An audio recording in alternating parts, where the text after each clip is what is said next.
Hello, friends. It's Melody, day 7, um, Proverbs 7. I mean, it's not day 7, but it's the 7th. It's the 7th day.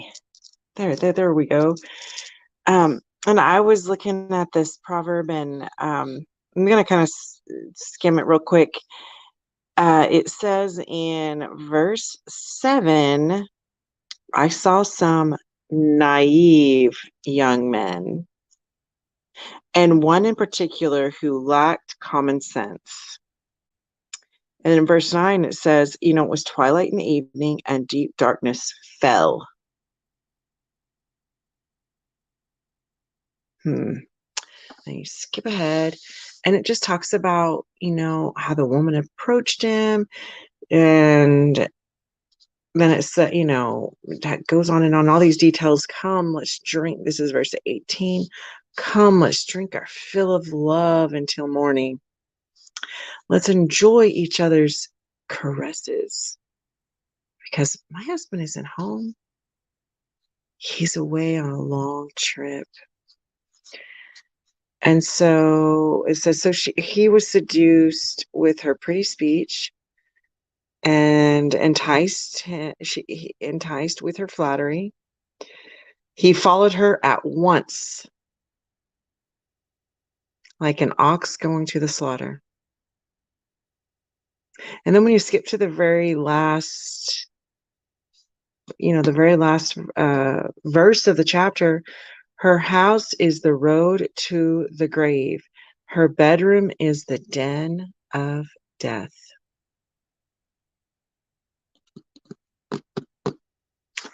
And you know what? That makes me think of how many times have you thought something looked really great, and then you just didn't really wait, or you didn't think about it, pray about it, and you jumped right in, and then in hindsight, it was too good to be true, or it led you astray. It led you to the path of the grave. It led you to the den of death. And I think it can be symbolic. When I was reading it, that's what I kept thinking. I was like, when we don't have wisdom and we act in a way that isn't for our highest and best good, and we don't really care to ponder or pause and wait. Sometimes when it's really great idea. I mean, even for us as adults, but even, like for me, as for my kids, one of my kids really just loves everything they see. It's everything they see, wanting everything they see. And so my idea, I was like, okay, well, let's take a picture. And if you still want it later, and it's still something you're willing to work for, it's still something that you want to put your money towards, okay. And that helps you to ponder, to wait, to have some wisdom about it, instead of just like, wow, it looks good, and every like shiny object syndrome, every shiny, shiny, shiny. And that's kind of like, I think in this, it's like everything that in this particular chapter, everything that the young man wanted to hear, everything the ears were just being tickled, everything that they wanted to feel, everything just came, but it was at a price, and the price was the cost of of it says of his life.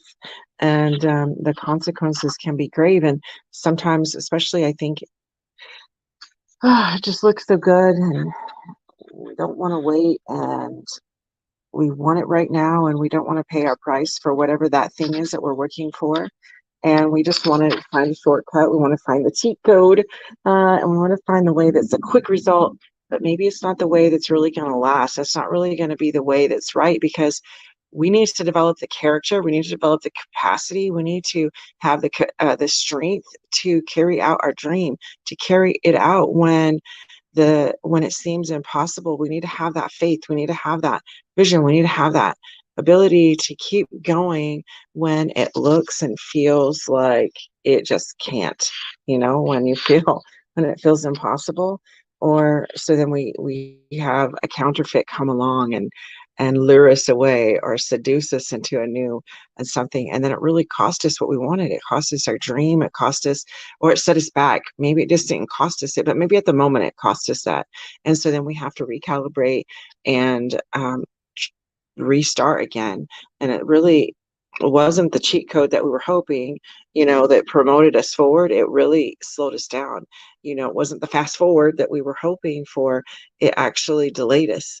And so always, I believe it's always a great idea to just ponder, to pause, and at least pray. And sometimes, it is needed to have quick action, but to have the wisdom and the discernment to do it instead of the pressure, and the uh, the allure, that just without the whenever we do it too quickly, and we just can feel deep down in us that we know it's not really right, but we just maybe choose not to listen because the flesh is being tickled so good and feels so alluring to us. And so I'm not saying that having joy isn't right, but whenever it costs us what we really truly want, then maybe it isn't right. And so just to always have wisdom, and I think uh, stopping to ponder, to pray, even if it's only a moment, you can still have an answer. And sometimes you don't want to listen, but it's always going to be good to listen in and to trust yourself and to trust that inner knowing, your inner guidance, your inner tuition, and it's going to go well with you when you do that. So let me know, what is your takeaway from Proverbs 7? And if you have another verse you're reading, then I'd love to know and share it with me, and we can grow together. Bye for now.